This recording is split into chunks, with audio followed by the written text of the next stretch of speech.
6:30 in the morning on the first day of summer in Nagreira.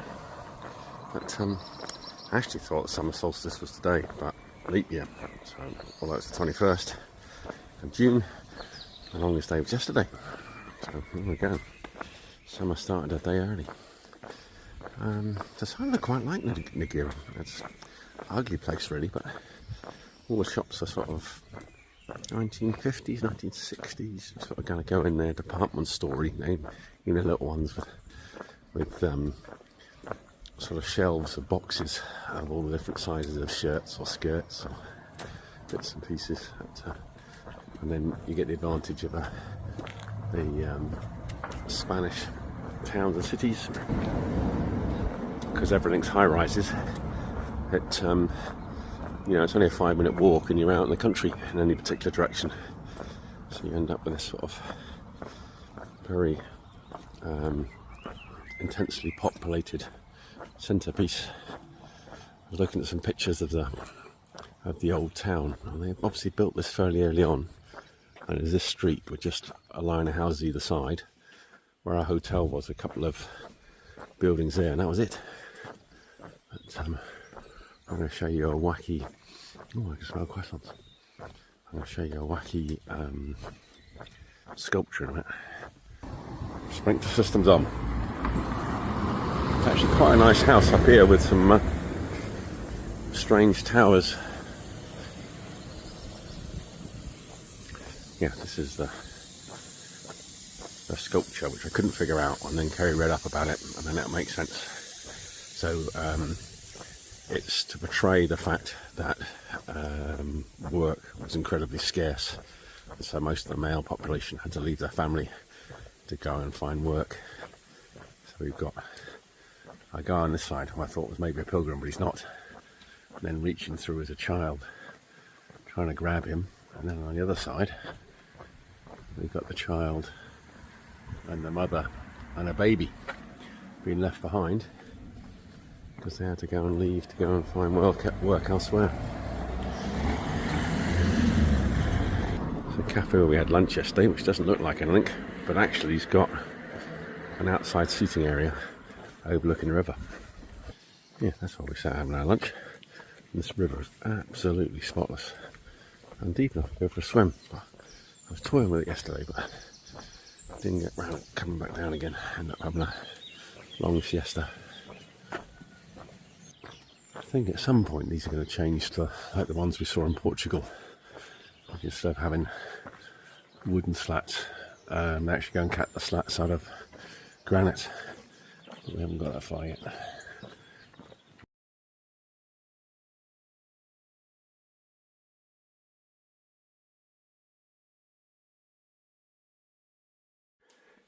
This is back.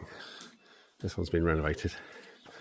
That one clearly hasn't. This is an incredible one with views across the valley to the Spain we know.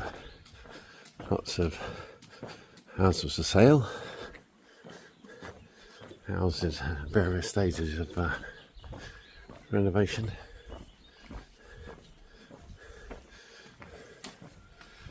Camino de Fisterra. There we go.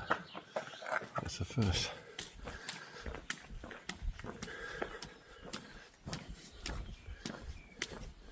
And into the woods. The guide said, if you set off early, you're going to be in the dark for a long time. You're in the woods for a long time.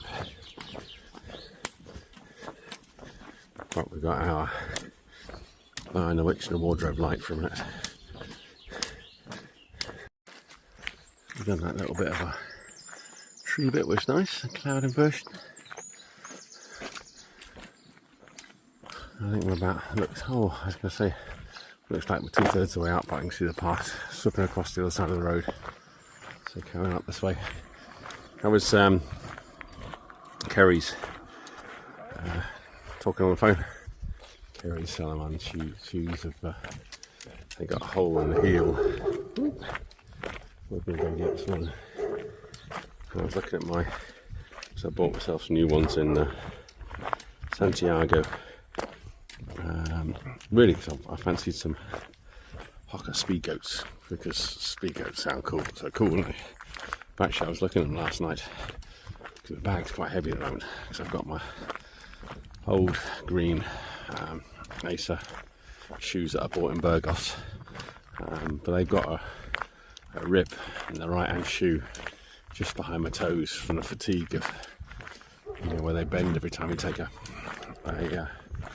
step. But I hadn't realised the heel's starting to go on those as well. I've actually got holes in the back of those trainers on the inside where they've worn through, and you think, you know, they've worn out pretty quick.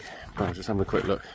It's just a fraction under 500k, I think 493 or something from Burgos to Santiago, which equates to about 300 miles. The trainers are supposed to last between 300 and 500 miles, so sort of right on the cusp of the shortest life you'd expect.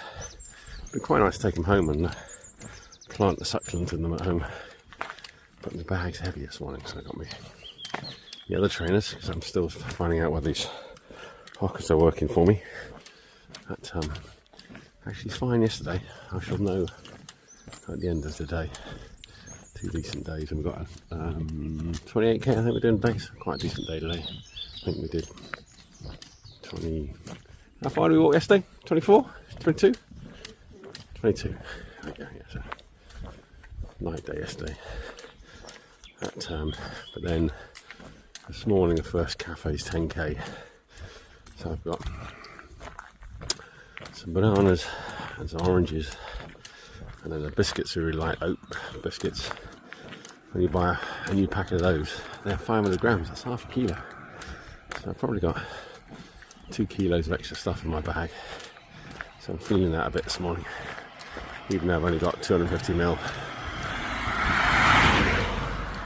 which equates to 250 grams of water. There'll be somewhere to fill up if I want it, but I don't usually touch it actually. It's just sat there for emergencies. Usually when we have a coffee we buy a Aquacon gas sparkling water. We do alright, nice and cold, but with ice and a sliced lemon, bit of a winner. And a bottle of water. Oh, you can still see the cloud version, it's really nice. Little blackbird, that's nice. Yeah, 95 cents, something like that for a bottle of water. So you can get in some chilled ones, nice, encourages you to drink it.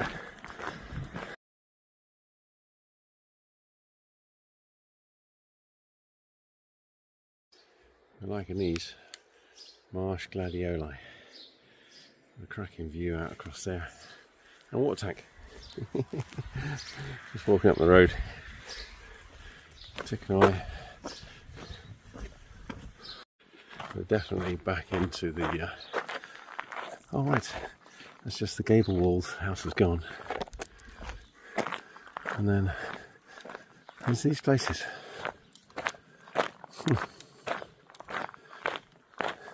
think I mentioned it, God, look at that view. Oh. I watch the sunrise, that'd be cool. I haven't actually seen it for a while. We've been out plenty early enough, but we've had lots of mizzly days and cloudy days. So this is going to be the first day that we've had, I think really since the Masetto, where we've watched the sunrise, and actually with the clouds. Looks awesome. Oh, she's just there. It's amazing how quickly it comes up. The other bit is if you usually walking west, so you've got the sun rise at your back. I just happened to be at 9 degrees about this morning, so it's easy to see. Now we're just about to swing west again.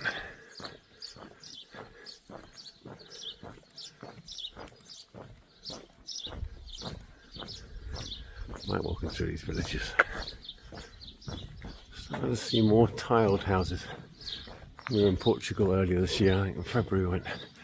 Yeah, it's really, really common to have the whole facade of the house tiled beautifully. That's quite mundane that particular time. The sun's coming. Not there yet. Pretty cool, the chimney. It's going to be a cracking day. The Fisterra is just as well signposted as the Camino Francais. We weren't sure what it's going to be, but it's just a little bit tricky leaving the Cathedral Square in Santiago. But as soon as you get out of there and walk 300 or 400 meters down, then suddenly the signs pick up again.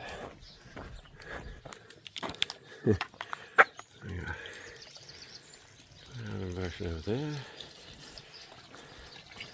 Sun rising over here. Vegetable gardens everywhere. Little blackbird. Oh, ran away.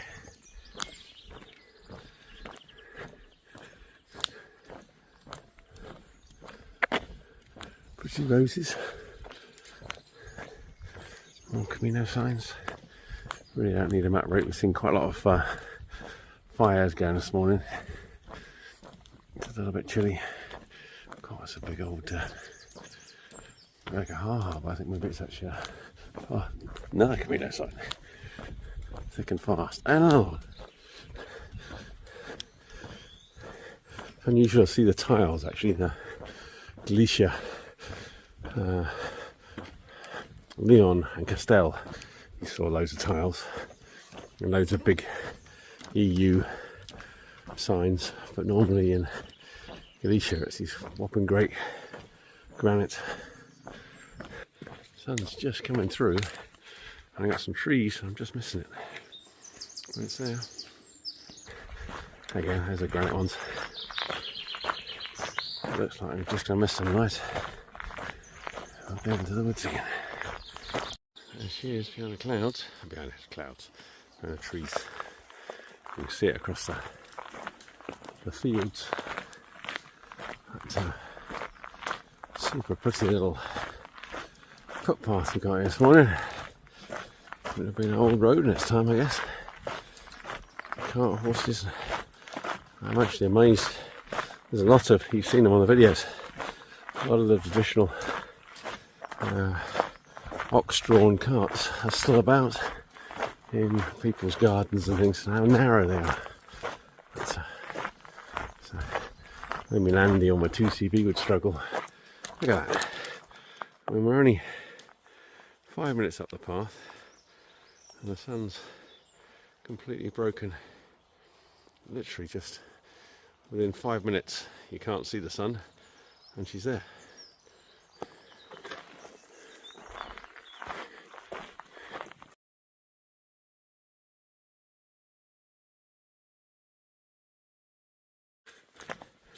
It's 7:14, which is surprisingly late for the first day of summer. So I guess in theory today is 3 minutes shorter than yesterday. I think that's roughly how much daylight we either lose or gain. Although we're in summer until the autumn solstice, but the day length's getting shorter again. That's a bit depressing. It's noticeable how, 10 o'clock maybe, it's light until, well, I'm at home this time of year, well, especially in Brittany, it'd be 11 o'clock. I was just thinking, so day 19 we're in the Burgos, so that's when I picked up my green shoes. They're not worn out, but they're just beginning to get there. I was just having a look yesterday, so we 22k on the trail, but I actually walked 27k yesterday. I'd say that's pretty typical. You go and explore a little bit on the trail, and then when you get into town, you go to a supermarket, and we typically have it takes us a while to find somewhere we want to have lunch in, and then have a siesta, and then usually have dinner, and then I go exploring like to explore the towns. So I think probably sort of 5k on top of the trail distance every day is probably fairly typical. So 20, I think it's 27 days since Burgos we've been walking, excluding today, which is 135k. So 500 is sort of 630, probably 650. 650k my other shoes are done, and like I say, they're not. I could keep wearing them. The sun. Somebody explained to me a while back that Gore-Tex is like a very thin layer of sort of cellophane, really, and so you've got a layer of textiles, the Gore-Tex cellophane, and then a layer of textiles, and so of course you keep bending it. It fatigues and damages. So behind my toes on those, my black and green ones, for sure the Gore-Tex would have gone. Oh, got a bit of mist in it.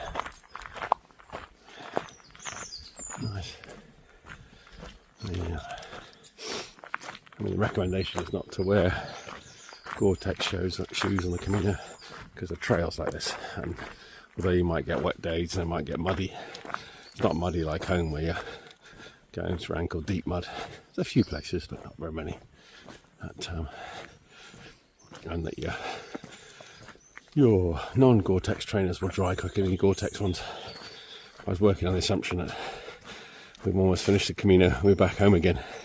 So probably most of the miles I'm going to end up doing, I'm going to be in the wet, soggy England. And I like walking through the grass so you get a dewy morning.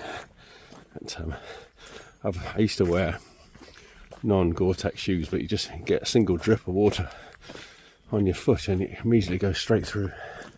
I know you're 65k to Fisterra. We're going to get lots of zeros. Not that we saw the zero in Santiago. God, a lovely morning. A lovely trail. You can hear the cockerel. The mist over these fields is just magical. And then you've got this extensive pasture, which is well, most of the Camino.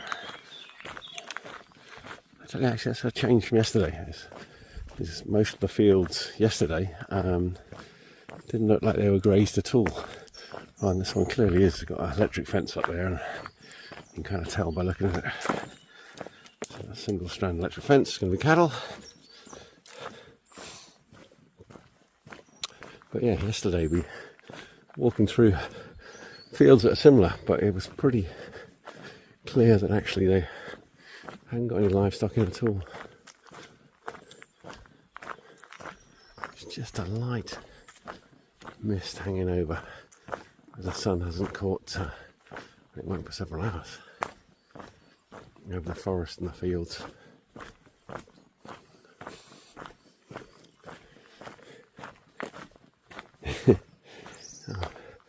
I thought they were all fake ones, but they're not. It's just not.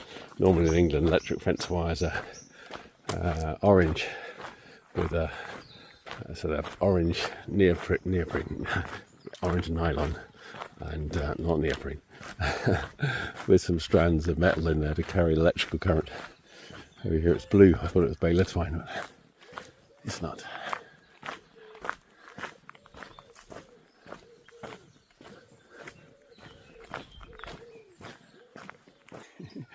Here's a cockerel.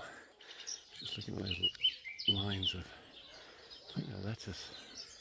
Lettuce? Looks like it. That's another cockerel, different one.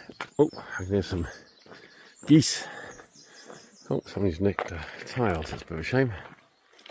Oh, there's some cattle over there in that shed.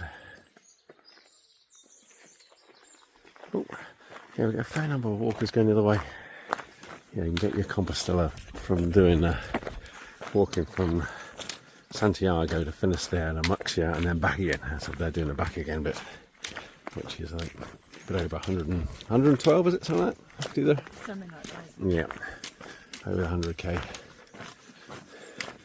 We're just going to Fisterra, which we get a Compostela for, and actually we get another one for that. But really it's just the continuation from Francaise one for us.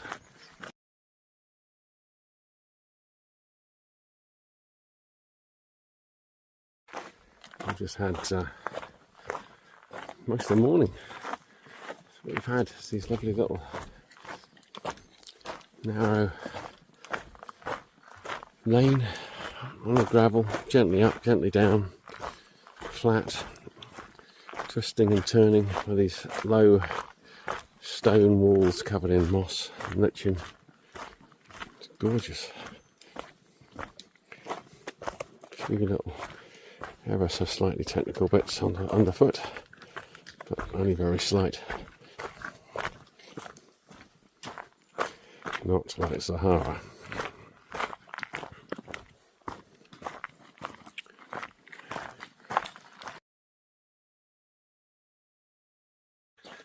Nice seeing the wind turbines up above us. You can almost taste the sea salt in the air.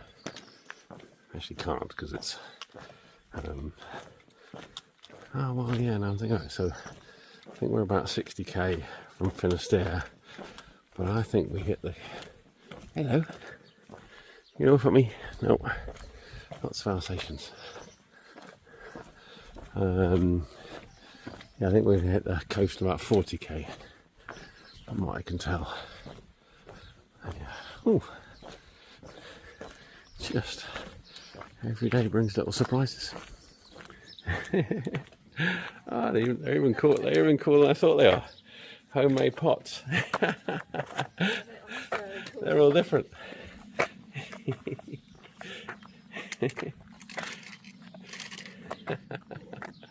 I love them a bit. They look really good painted yellow.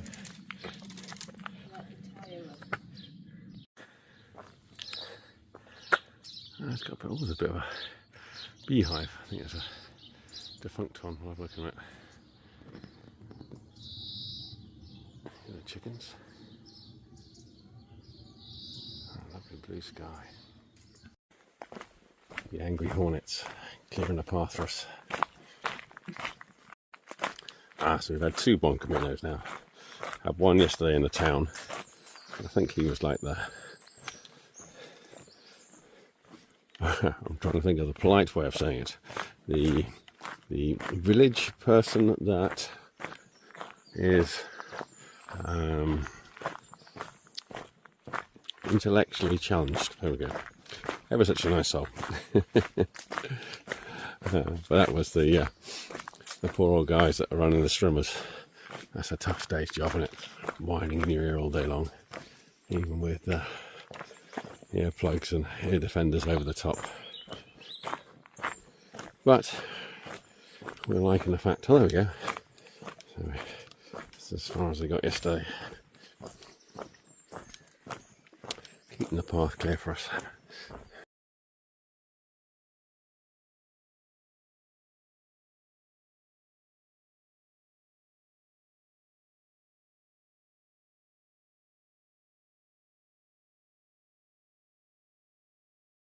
Oh, look, got some cows here.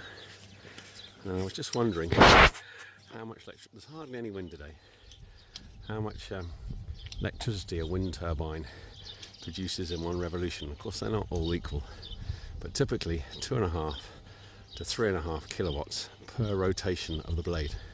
It's just nuts, isn't it? Just how exciting is that? And you've got all these, I can just about hear them. And actually carry on down, so I think all the way along the ridge, look, there's some of the top there as well. So that means, you know, I'm old school. Parents used to have those electric 1-bar fires, 2 bars, and each bar was a kilowatt.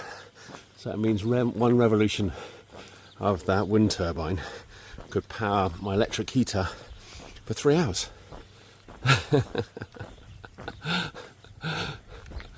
I mean, why wouldn't you fall in love with a wind turbine? And unlike solar power, which is really exciting as well, of course they run day and night, as long as there's wind. But then, of course, we're approaching the coast.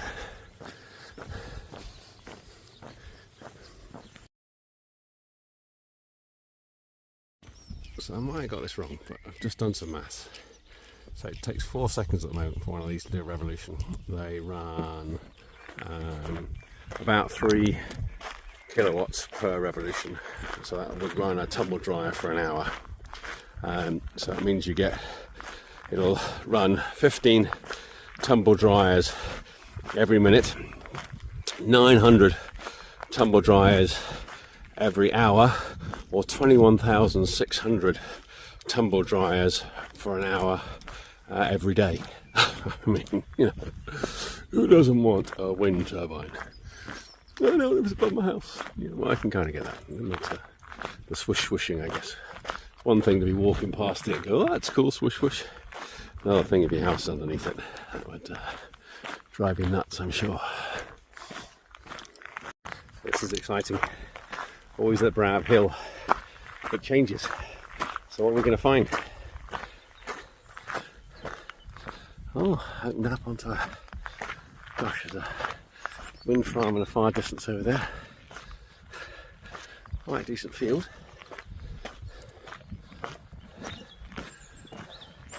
Fields have been way smaller than that. If you can hear all the bird song. Wow. It is. Oh, look at this butterfly. You see that one? What's the other one? Yeah, yellow beastie. I think I see him. Where is there? Can I go in? Of course, he looks really good just when he flies. So I'll zoom in and encourage him to fly. Catch him for a second in flight. Go on, sweetie, off you go. You're not going to go. Oh, an alpine pine thistle. Rather nice.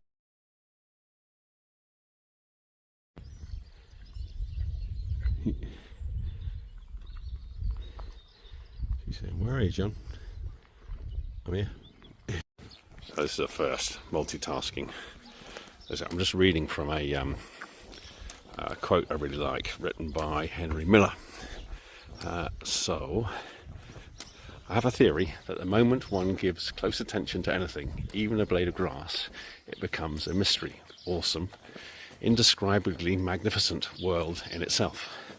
I've tried and experimented 1,000 times, I've never been disappointed. The more I look at the thing, the more I see in it, and the more I see in it, the more I want to see. It's like peeling an onion.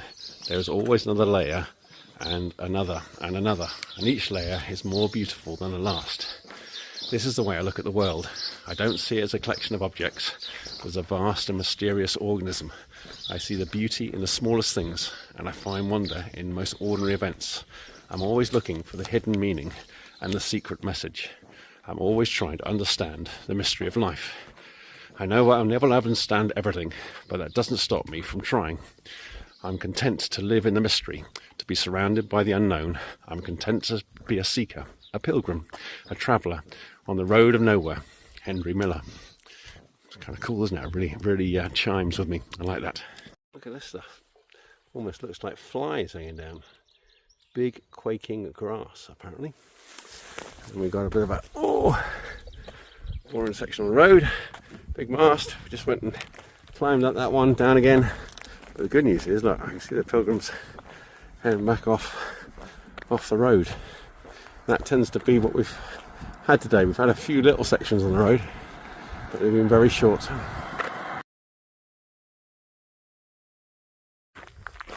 Have we broken the 50k? No, 53. 185. Camino Fisterra. That's us.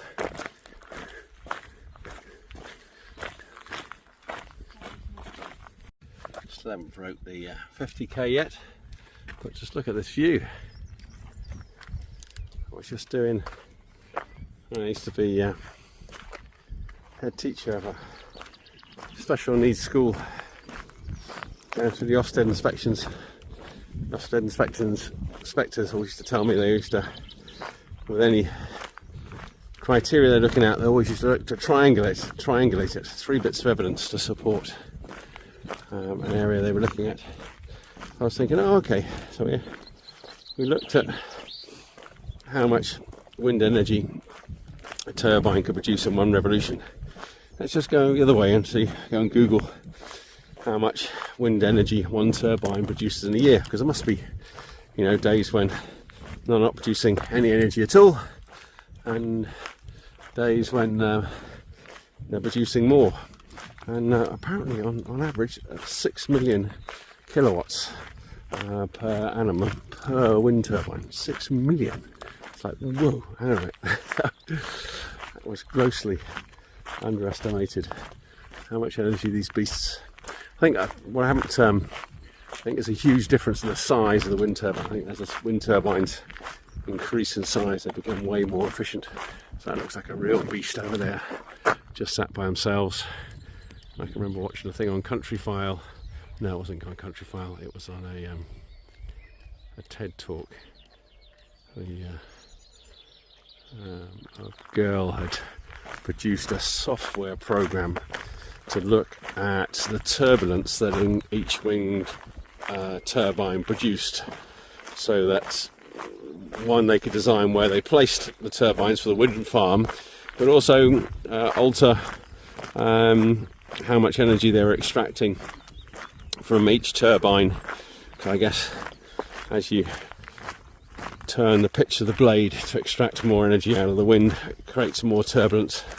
It was quite a sophisticated piece of algorithm she was messing around with, but it had a huge positive impact on the energy the things make. And of course it's not lightning science, is it? I mean, my goodness me, we all go to Norfolk or Holland and see the old windmills. We've been doing it for a very long time, or in Greece when we went in last year to Santorini. It was lovely seeing a working windmill. I was like, oh, okay, that was fascinating. Fields are getting bigger and super peaty. Little way to oh, look how peaty that is. There's one clear river. Cool.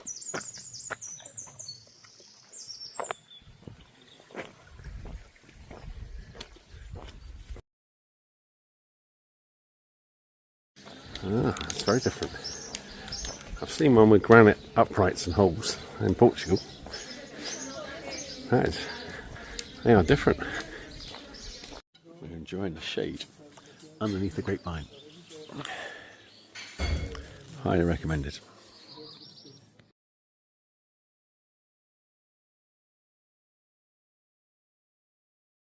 Suddenly moved into an area. This one's actually smaller than the last one we saw.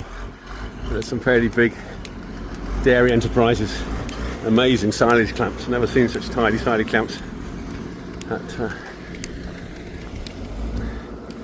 looks like they do mostly maize silage. That's what's in the clamps. And the clamps are absolutely immaculate. I've never seen such tidy ones. It's a brand of tractor I've come across. Cabuto. Oh, Cabuto. There we go. On the older tractor, it was easier to read. And we moved into, I think I got it on video earlier, a different type of maize store and drying unit with the stone walls. Not seen those. I wonder whether that's actually a different dairy enterprise over there. We saw one a while back and it was 4 times the size of that one. So it's starting to get up towards the size we get at home. You know, I think dairy herds in the southwest now are 500 to 700 cows, and I don't think it's particularly easy to make a profit from that. You know, when you think Dad back in the 80s was milking 60 cows and that was the sole income for our family. Nuts. I think I've said it on previous videos, but I was trying to get a barn, because you get the Class Q, convert them, but all the farmers know they're worth 300 grand if they're built, I forget what it is, pre-84. Needs to be so robust construction, it doesn't need to be rebuilt. If you rebuild it, even as part of your conversion, you lose your planning rights. Got to be enclosed on 3 sides, all sorts of weird criteria. But I contacted, oh gosh, hundreds of farms in the southwest to see if I could find something. I found the barns on Google, Facebook, got the addresses of the owners from the land registry, cost me £2 a shot, sent them a letter to see whether they would be interested in selling me their barns. 99% said no, but I think I found 5, but they all wanted 300 grand for the just the bare building, and then you've got to spend pretty much the same again, depending on what it is, to go and convert it. But, so it was a bit of a no-go. And what became apparent is that farmers were buying a neighbouring farm when it came up for sale, sell the farmhouse off for 500,000-700,000, that sort of category. Quite often they'd have 2 or 3 barns, sell those off at 300 grand a pot, and so they'd end up with the land for nothing and some cash in their pocket. And so where you'd have one farm where you have one farm now, it was a conglomeration of 4 or 5 farms back in the 80s. And then, there we go. Moved to Spain. Shitloads of places to buy. Just got to figure out how you're going to earn income. Good old internet. And then I don't like Elon Musk, but wow, look at that view. I'm guessing that maybe the internet coverage is not so good here, but you go and get one of these satellite ones. They're expensive. I know my Lucy, she's got a personal assistant. She's an English woman and she lives in Portugal, in Porto, funny enough. And then, Telly works. And so she's got the cost of living of Portugal, which is a quarter of that of the England. She undercuts the English wages. I'm not sure exactly how much, but I bet she's charging probably 2/3 of what you have to pay an English person. So it kind of wins all the way around, and she's able to live in the sunshine. Yeah, because we were just to the left of those windmills over there, weren't we? We were. Those are the other ones. Yeah. These ones aren't working very hard. They've just saying to Kerry, I worked out that wrongly that they will power 21,500 washing machine tumble dryers, but of course it's a dry day, so they don't need to work. So well, sunny day, don't need a tumble dryer, I'll have a day off. These are Mediterranean marigolds. So a pretty one. Sort of going to focus. Oh yeah, there we go. That's there's a bit of a wind up here. Oh, the ones we saw earlier there, they're working. They're not. These are not. It might well be that they're fired down because they don't need the electricity at the moment. Complex bit, balancing the grid. We've had so for 90% of the Camino. We wash our clothes every night. We have to. We've only got one set for we're wearing, another set for tonight, so ready for tomorrow. And they dry usually in a couple of hours. Put them out on the washing line. But the couple of days, at least a couple of days coming into Santiago, then even in Santiago with our apartment for 2 nights, and then last night it's like there's no way anything was going to dry outside, and it's just really humid, just like it is in the southwest. There are lots of windmills. Oh yeah, and so we've been having to use a tumble dryer to dry our clothes, but I think today it's going to be another good day. Wash them outside 2 hours later, but go and check them usually after our siesta, sort of 4 or 5 o'clock, and on a day like today they'll be dry. Cool, cracking view. We're on a alternative route, so show you in a second. We'll probably have a green arrow rather than a yellow one up here. Here's our green one. Yeah, so we're on an alternative route. That way, we think that might be the last line of hills before we can see the sea. I mean, so tomorrow, have I got tomorrow 18k? No, 25. Oh, 25. Bit similar to about 1k less than today. It's about 10k away, I would say. What's my finger? Can't see my finger. Lost it. There we go. Oh, there we go. Yeah, so that's that one, about 10k-ish, we think. Be like those false summits you see everywhere. You get up there and you'll see another line of hills, and we'll climb up that one and see another line of hills. But eventually we will reach the Côte de Mort, the end of the world. And all these foxgloves, glorious. And we've got some, I think these are different. Oh, let's see what those are. Yeah, smooth hawksbeard. So you really need to look at the leaves, don't you? Oh, quite cut. Look at that, almost like a teeth you expect on a crocodile. Oh, bending down, take the photo. Look at this view. It's like looking out on some alpine valley. Do you think a grey track going straight up the other side's our route? Well, we get to tomorrow. Yeah. We have to do about, I think it's like 15k in. Right. When we get to a place called. Look at this beast, just dropping poles. And then behind it, you can see what looks like the sea, but actually it's not. There's a huge, I mean, a really big inland reservoir, which is kind of weird because we're going out to this finger of land, which this there and Muxia sat on, and the bit of land, the thin bit of land that kind of joins out to that peninsula, a large chunk of it's taken up by that lake. I'll show you in a second.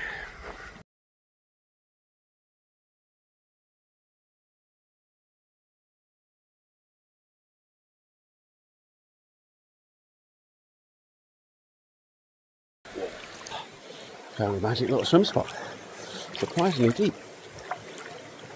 Oh. And there's a little tunnel. Yeah, I'll take you through a tunnel. Bridge rather than tunnel.